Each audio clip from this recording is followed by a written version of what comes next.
आज सबसे पहले तो आप सभी को नमस्कार। Nano technology of electrohomoeopathy medical research methodology के अंदर आज हम पढ़ेंगे सार्कोमा। 3 तारीख है, क्लास 17वीं है और इस सार्कोमा के अंदर मैं आप सभी से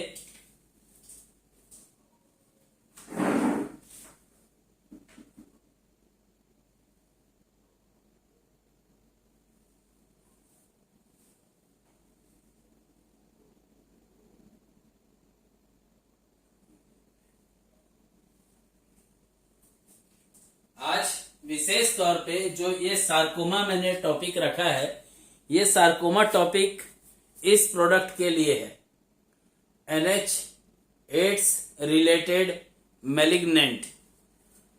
एड्स रिलेटेड मैलिग्नेंट का सार्कोमा, जिसको कापोसी सार्कोमा भी कहा जाता है,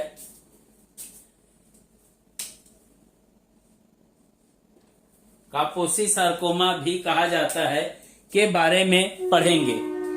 इसलिए क्योंकि अगर आपके पास कोई ऐसा केस आता है जिसमें पेशेंट HIV से रिलेटेड पहले से ग्रसित था और उस कंडीशन का जो सार्कोमा होगा वो, और एक जो जनरल तौर पे हर कैंसर के अंदर सार्कोमा आता है, वो दोनों में कुछ अंतर होता है।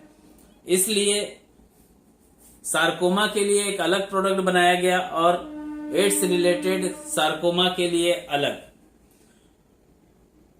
कापोसी सार्कोमा जनरली हम कार्सिनोमा के टॉपिक पर जब बात कर रहे होते हैं तो कापोसी सार्कोमा क्या होता है इसको समझना बहुत जरूरी है। अगर कनेक्टिव टिश्यू में अगर डेवलप होने वाला कोई कैंसर या ट्यूमर होगा उसको सार्कोमा कहा जाएगा, ठीक है। तो कापोसी सार्कोमा की कंडीशन ये किसमें देखने को मिलता है? जो ब्लड वेजल होता है ना, या जो लिम्फेटिक वेजल होता है, उनका जो वाल्व होता है उसके अंदर ये कैंसर डेवलप होता है। अब बात आती है कि इसके अंदर लक्षण क्या हो देखने को मिलता है। तो इसके अंदर इस कंडीशन में लेसन दिखाई देता है या पैचेस देखने को मिलता है। कहां देखने को मिलता है? स्किन के ऊपर। कापोसी सार्कोमा में लेसन या पैचेस देखने को जो मिलता है, तो बात आती है कि ये कौन से स्किन पर या स्किन के किस पार्ट पर देखने को मिलता है। जनरली नाक का जो ये वाला भाग होता है, देखिए मैं अपने ही चेहरे पे दिखा सकता हूं और तो कोई है नहीं, ये जो पोर्शन होता है ये इस स्थान पे लेसन या पैचेस के रूप में दिखाई दे सकता है। जेनिटल ऑर्गन का जो एरिया होता है, जेनिटल एरिया जो होता है, उसमें भी ये दिखाई दे सकता है। माउथ और एनस में भी देखने को मिलता है। माउथ में जो ओरल कैविटी होती है, मतलब माउथ के अंदर के तरफ जो परत होता है, उसमें ये लेसन के तौर पे बन जाता है। और लेसन बन जाता है जब ये सीरियस कंडीशन में कापोजी सार्कोमा हो जाता है, तो ये इसमें से जो इंटरनल ऑर्गन जो होता है उसमें और बॉडी के अन्य स्थानों पर भी ये लेसन बनना शुरू हो जाता है। लंग्स, लीवर और इंटेस्टाइन, यहां पर भी लेसन बनना शुरू हो जाता है और इसके ऊपर लेसन्स बन जाते हैं। और यदि यहां लेसन्स बन जाते हैं और ये बनते रहते हैं तो इंटरनल ऑर्गन में जो कॉम्प्लिकेशन हो सकती है, कापोसी सार्कोमा के कॉजेस क्या होते हैं उस पे भी बात करेंगे। तो कापोसी सार्कोमा के जो कॉजेस होते हैं उसका जब हम बात करते हैं कॉजेस ऑफ कापोजी सार्कोमा की, तो जो कॉमन कॉज इसमें निकल के आता है सामने वो HIV एड्स भी बोलते हैं जिसको, और एक HHV होता है, ये दो, और एक हर्पिस। इन के वजह, यही वजह है कि कापोसी सार्कोमा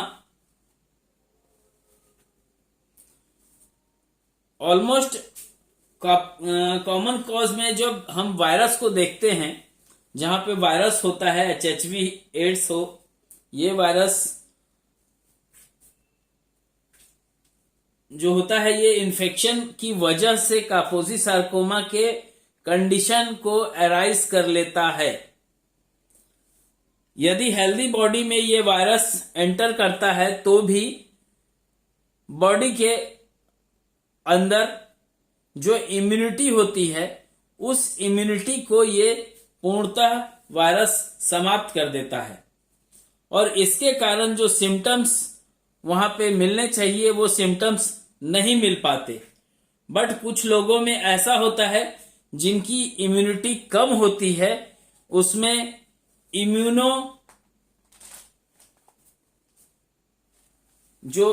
होती है वो कॉम्प्रोमाइज कर जाती है पर्सन की। इम्यूनो कॉम्प्रोमाइज पर्सन होते हैं, उनके अंदर ये वायरस एंटर तो करता है, उनमें सिम्टम्स अराइज हो जाते हैं, और जो HIV के रोगी होते हैं उनमें इम्यूनिटी खत्म हो जाती है। तो ये वायरस जो होता है ये ह्यूमन हर्पिस वायरस, मैंने नाम अभी नहीं लिखा था, HHV लिखा क्योंकि मालूम होना चाहिए आप लोगों को, इसलिए इसका नाम पूरा जान लेंगे। ह्यूमन हर्पिस वायरस और एड्स एक कारण है, दूसरा कारण क्या है? हर्पिस। ये जनरली HIV पेशेंट में कापोसी सार्कोमा कॉज करता है। क्यों करता है? क्योंकि वहां पे इम्यूनिटी बहुत कम होती है। तो अभी तक हमने जाना कि व्हाट इज कापोसी सार्कोमा, इसके बाद हमने जाना कॉजेस ऑफ कापोसी सार्कोमा। अब हम जानेंगे टाइप्स ऑफ कापोसी सार्कोमा के बारे में। ये इसलिए भी जरूरी हो जाता है, अगर लगता है आपको किसी को कैंसर से रिलेटेड किट चाहिए तो वो परचेस कर सकता है। 506 बॉटल का सेट है। इसका जो प्राइस है 31 मार्च 2022 तक 85,950 रुपीज में आप इसको परचेस कर सकते हैं। बट इसके बाद 1 अप्रैल से रेट में इंक्रीज होगा, 10 से 12 हजार के आसपास उसकी जो मार्केट वैल्यू है उसके अकॉर्डिंग वो रेट इंक्रीज हो जाता है। चलिए आइए जानते हैं टाइप्स ऑफ कापोसी सार्कोमा के बारे में। ये जनरली 4 प्रकार का होता है। पहला एड्स रिलेटेड कापोसी सार्कोमा, दूसरा क्लासिक कापोसी सार्कोमा, तीसरा अफ्रीकन क्यूटेनसस कापोसी सार्कोमा, और चौथा होता है इम्यूनो सेपरेशन कापोसी सार्कोमा। पहले को समझते हैं। एड्स रिलेटेड कापोसी सार्कोमा किसे कहते हैं? इसे एपिडेमिक कापोसी सार्कोमा के नाम से भी जाना जाता है। जनरली ये यूनाइटेड स्टेट के जो लोग होते हैं, जो रोगी होते हैं, उसमें ये देखने को मिलता है। अगर क्लासिक कापोसी सार्कोमा की बात हम करें तो European countries, Russian countries, Romania, वहां पर इस प्रकार के सार्कोमा को देखा जाता है। अगर हम बात करते हैं अफ्रीकन क्यूटेनस कापोसी सार्कोमा की, तो ये साउथ अफ्रीका में देखने को मिलता है। इसी प्रकार से चौथा जो है इम्यूनो सेपरेशन कापोसी सार्कोमा, ये कंडीशन होता है जो लोग किडनी या किसी ऑर्गन का ट्रांसप्लांटेशन करवाते हैं, उन लोगों में ये इम्यूनोसप्रेसिव जो ड्रग्स होती हैं उसको लेने की वजह से ये कंडीशन जनरेट हो जाती है। क्योंकि जब भी बॉडी में बाहर से कोई ऑर्गन इंटरनल ट्रांसप्लांट किया जाता है तो वो बॉडी के लिए एंटीजन होता है। तो बॉडी की जो इम्यूनिटी होती है उसको उस ऑर्गन को या पार्ट के एंटीजन को, जो पार्ट जिसको लगाया जाता है, ट्रांसप्लांट किया जाता है, उसको एंटीजन समझ करके उसको ही डिस्ट्रॉय करने का काम करने लगती है। और ऐसे केसेस में इम्यूनो सप्रेसिव ड्रग्स दिया जाता है। जो भी ऑर्गन ट्रांसप्लांट किया गया है उसको नुकसान नहीं हो सके, ऐसी कंडीशन में भी कापोसी सार्कोमा हो सकता है। क्योंकि वो लोग इम्यूनो सेपरेटिव ड्रग्स ले रहे होते हैं। ठीक है, कारण जब तक कारण नहीं मालूम होगा, उसका टाइप्स नहीं मालूम होगा, वो क्यों होता है उसका, तब तक हम उसके अंदर सिम्टम्स क्या आएंगी और साइन एंड सिम्टम्स क्या होगा उसके बारे में भी हम अभी जानेंगे। तो आइए जानते हैं कापोसी सार्कोमा के साइन एंड सिम्टम्स के बारे में। सिम्टम्स के बारे में जानेंगे। पहला कंडीशन, ऐसे तो यूं तो 7 कंडीशंस मैंने उसके साइन एंड सिम्टम्स के लिए लिखे हैं, बट इसको समझाना बेहतर समझूंगा, थोड़ा ध्यान दीजिएगा। लेसन या पैचेस देखने को मिलता है स्किन के ऊपर। किस कलर में? लाल रंग में, ब्राउन कलर में, ब्लैक कलर में, पर्पल कलर में भी हो सकता है। दूसरा, ये नोज पर जो स्थान मैंने बताया था, नाक के ऊपर, मेरा वीडियो बैक करके देख लीजिएगा, जेनिटल एरिया पर, माउथ के अंदर और एनस के अंदर।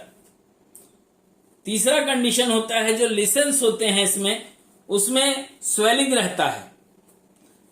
चौथा, यदि वो रैप्चर हो जाए तो इस कंडीशन में पेन भी हो सकता है।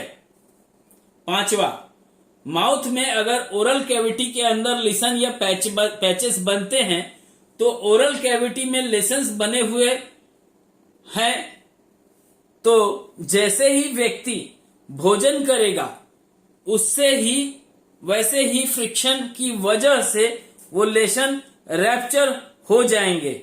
ऐसे में पेन हो सकता है।